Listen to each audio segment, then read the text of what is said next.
सुप्रभात प्यारे शिक्षार्थी। मैं हूँ सपना बेगम, पराक्रम मध्य अंग्रेजी विद्यालय की सह शिक्षार्थी। आज मैं तुम लोगों को इस ई लर्निंग क्लास के माध्यम से 7वीं कक्षा के यानी क्लास 7 के हिंदी पाठ्य पुस्तक से एक पाठ पढ़ाने जा रही हूँ। और पाठ को आरंभ करने से पहले मैं तुम लोगों को एक गाने की मुखरा सुनाती हूँ और तुम लोगों को अनुमान कर लेना है कि पाठ कौन सा होगा। ओके, तो आओ सुनते हैं गाने की मुखरा। चिट्ठी आई है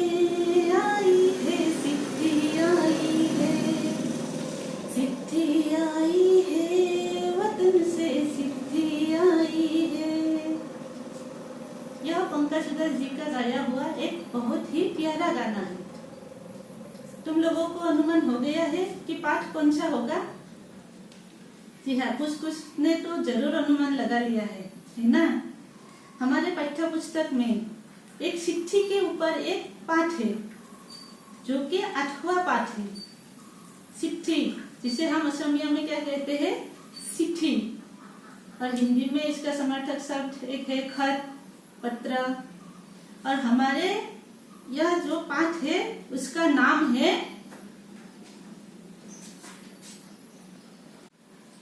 अपनों के पत्र, पाठ 8।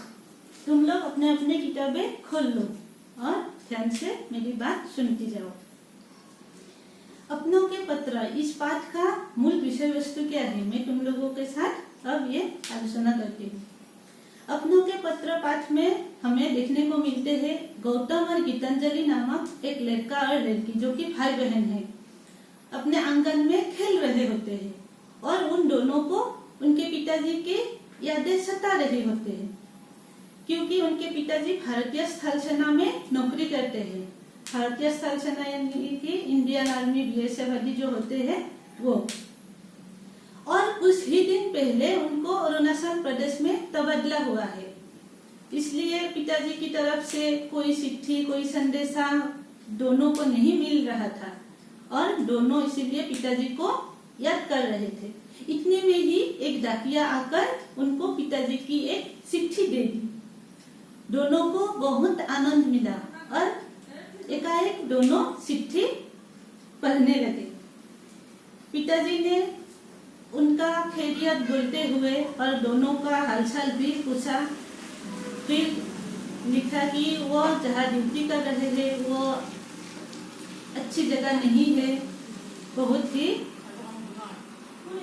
वहाँ से टेलीफोन तथा चिट्ठी दोनों बहुत जटिल होता है दोनों करना, इसलिए उनको चिट्ठी भेजने में देर हो रही है। उसके बाद वो अरुणाचल प्रदेश की जो सौंदर्य है उसका वर्णन किया, उनके राजधानी ईटानगर का जिक्र किया। उसके बाद जीरो, बोमडिला, अलंग आदि जो दर्शनीय स्थान है अरुणाचल प्रदेश की, उसके बारे में भी बताया और साथ ही उनकी अच्छी अच्छी तस्वीरें भी चिट्ठी के साथ भेजा दोनों को देखने के लिए। इसके बाद अरुणाचल प्रदेश में एक बुद्ध मंदिर है जो करीब 400 साल पुराना है, उसके बारे में भी बताया। और अंत में दोनों को वादा किया कि दोनों को उनके माँ के साथ एक बार जरूर अरुणाचल प्रदेश ले जाएगा। यह बोलते हुए उन्होंने उनके चिट्ठी समाप्त किया। उसके बाद गीतांजलि ने क्या किया, पिताजी को चिट्ठी का जवाब लिखना शुरू कर दिया। लेकिन गीतांजलि को चिट्ठी लिखना अच्छी तरह से नहीं आती थी। गौतम ने देखा कि गीतांजलि जैसे तैसे ही चिट्ठी लिखना शुरू कर दिया, इसलिए गौतम ने उन्हें रोक लिया और बोला कि बहन, चिट्ठी ऐसे नहीं लिखते हैं, मैं तुमको चिट्ठी लिखने का कुछ तरीका होता है और मैं तुमको बताता जाता हूँ और तुम चिट्ठी लिखती जाओ। इस तरह कहकर गौतम गीतांजलि को चिट्ठी बोलता गया और गीतांजलि लिखती गई। जब चिट्ठी समाप्त हुआ तो उन्होंने माँ को उन दोनों ने माँ को चिट्ठी दिखाया और दिखाकर क्या किया, वो माँ से अनुमति लेकर पोस्ट ऑफिस में जाकर चिट्ठी डाला। तो बच्चों, इस पाठ से हमें क्या सीखने को मिलते हैं? इस पाठ से हम मूलतः यह सीख सकते हैं कि पारिवारिक पत्र कैसे लिखते हैं। पारिवारिक पत्र लिखने का कुछ तरीका होता है जो कि सबको नहीं आता, इसलिए मैं तुम लोगों को पारिवारिक पत्र के रूपरेखा को बोर्ड पर लिखकर दिखाती हूँ। बच्चों, ये है पारिवारिक पत्रों की रूपरेखा। उसमें पहले क्या आता है, संबोधन। संबोधन में तुम लोगों को पूज्य, आदरणीय आदि शब्द व्यवहार करना होता है। उसके बाद आता है पत्र भेजने वाले के नाम और दिनांक। पत्र भेजने वाले के स्थान, नाम नहीं, वो होता है स्थान। स्थान, तुम लोग अगर पत्र नलबारी से भेजते हो तो तुम लोग इसे क्या लिखना पड़ेगा, इसमें नलबारी लिखना पड़ेगा। और जिस दिन तुम पत्र लिखोगे उस दिन का दिनांक यहाँ लिखना पड़ेगा। उसके बाद आता है अभिवादन। अभिवादन में श्रद्धेय, श्रद्धास्पद और सादर प्रणाम आदि जैसे शब्द व्यवहार करना होता है। इसके बाद क्या होता है, मूल कलेवर। मूल कलेवर में क्या आता है, मूल कलेवर में आता है तुम अपना हालचाल बता सकते हो और जिसको तुम खत लिखते हो उसका हालचाल पूछ सकते हो। और इसके अलावा जो जो तुम्हारे मन में है, तुम्हारे मन में जो जो है वो सब मूल कलेवर के अंतर्गत होता है, यह लिखना पड़ता है। और इसके बाद आता है शिष्टाचार शब्द। शिष्टाचार शब्द यानी आपका आज्ञाकारी, आपका प्रियवर, ठीक ऐसा। उसके बाद प्रेरक का नाम। प्रेरक का नाम जो जिसने खत लिखा हो उसका नाम यहाँ लिखना पड़ता है। इसके बाद क्या होता है, इसके बाद तुम लोगों को चिट्ठी लिफाफे में बंद कर देना पड़ता है। और लिफाफे में बंद करके उसमें क्या लिखना पड़ता है मैं तुम लोगों को दिखा देती हूँ। लिफाफे का दो तरफ होता है। एक तरफ जो चिट्ठी लिखते हैं उसके नाम, उसके यहाँ से बोलकर उसके नाम और पता लिखा जाता है। और दूसरी तरफ सेवा में लिखकर जिसको चिट्ठी भेजा जाता है उसी का नाम, अभिभावक का नाम, गांव में रहते हैं तो गांव का नाम और शहर में रहते हैं तो शहर का नाम, डाकघर, जिला और डाक सूचकांक जरूरी होता है।